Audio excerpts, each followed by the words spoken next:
everyone, Shelisa here, your leadership coach. Today I'm going to talk about something that you're probably so tired of hearing about, but I really want to talk about it because I want to share some ideas. So here it is. Today we're going to talk about failure. Let's get into it.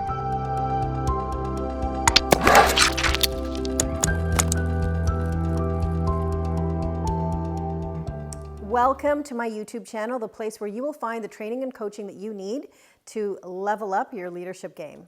So I know you've already probably heard a million times, fail fast, fail forward, fail in order to learn, right? Now the interesting thing is, although this is a really now popular concept, whenever I work with an organization and we hear these things, the reality is that on the ground, on the floor, where people are doing their work, this is still a concept that is very difficult for people to embrace, especially if you're working in an environment where taking those kinds of even subtle risks have never really been done before. Experimentation has never really been allowed, even in the simplest of formats.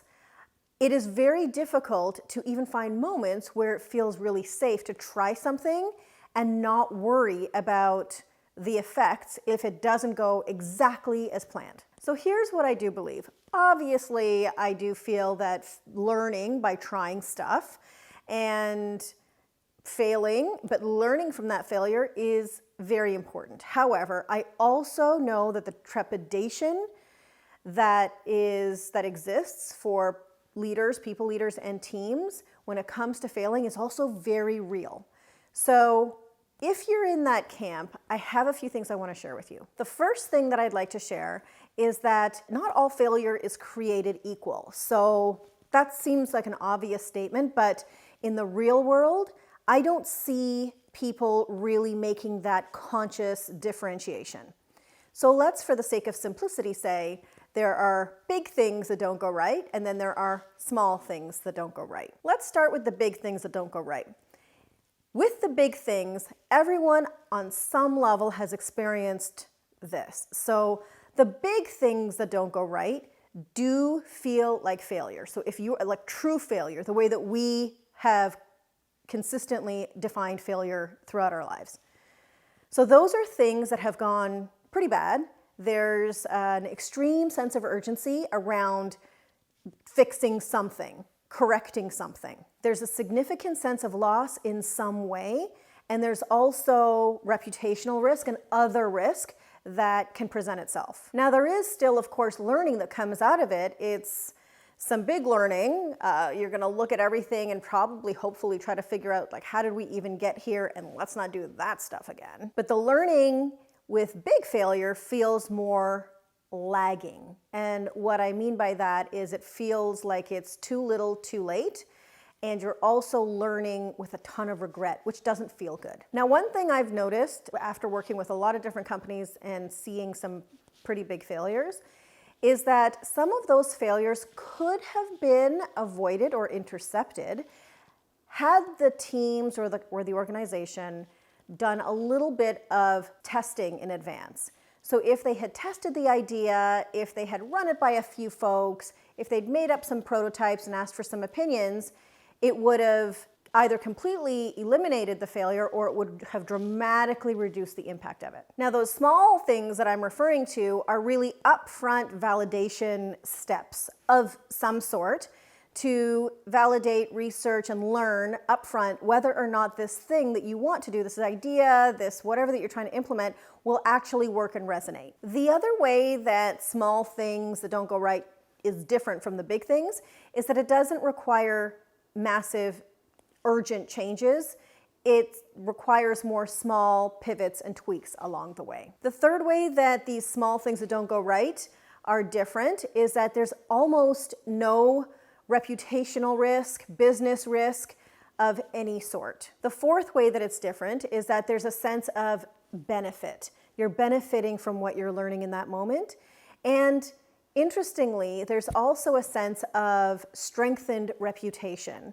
There's a sense of pride that comes along with being able to show your team, other team members, others in your organization, look at what I've learned, and I can now say with confidence that we should now move in this direction instead of that one. And the fifth way that it feels different is that the learning itself feels more leading. It's more forward-looking, and it helps to drive the direction. So the way that you learn from these smaller things that don't go right actually feels very empowering. Now, here's why I believe people have a fear of failure, why it feels very uncomfortable. First of all, I think a whole whack of us, we were all raised to feel like failure is bad, perfectionism is good, another thing that we kind of talk people out of when we're consulting. And I think it's really just comes down to the way we were raised and the standards that were set at that point. And I also think that the way that school is set up also helps to perpetuate this feeling of either it works or it doesn't work. It feels a little bit more binary. Either you're doing really great or you're not doing well. And so the way that we have been raised through our different cultures and so on, I think lends itself a bit to that. Now, one thing that I've noticed that I find very interesting is that if someone experiences big failure at some point in their life, let's say it's in their career, I've observed that there is a strong reluctance to fail on any level, not just big. And here's the other thing about failing big. The failing big, or like the post-traumatic stress that comes from failing big, doesn't actually have to, the failure itself doesn't actually have to come from that particular individual. Meaning, I've observed people experience post-traumatic stress from big failures that were failures of other individuals. So they would have observed the ramifications on those individuals as they failed big. So what I mean is, there is a second-hand exposure type of quality to failing big. So what do we do about it? We know that trying stuff and learning from the stuff that we try is very important.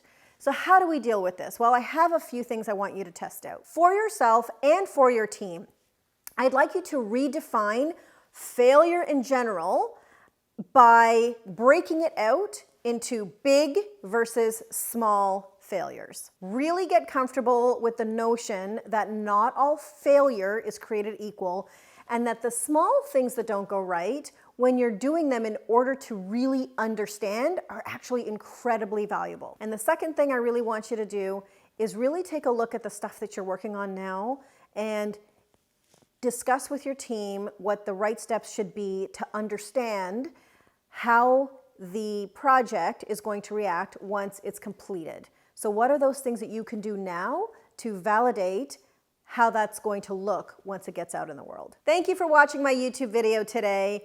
If you have any comments, please feel free to leave them below. And as always, as your coach, I am here for you. I believe in you. Now go show them what you're made of. Yes, Kevin. You're sitting there, all I see is one ear. Okay. Here's my position on this.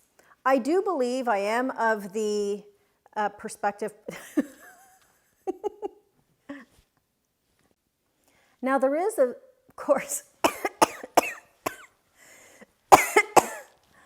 So the smaller things, you're just learning.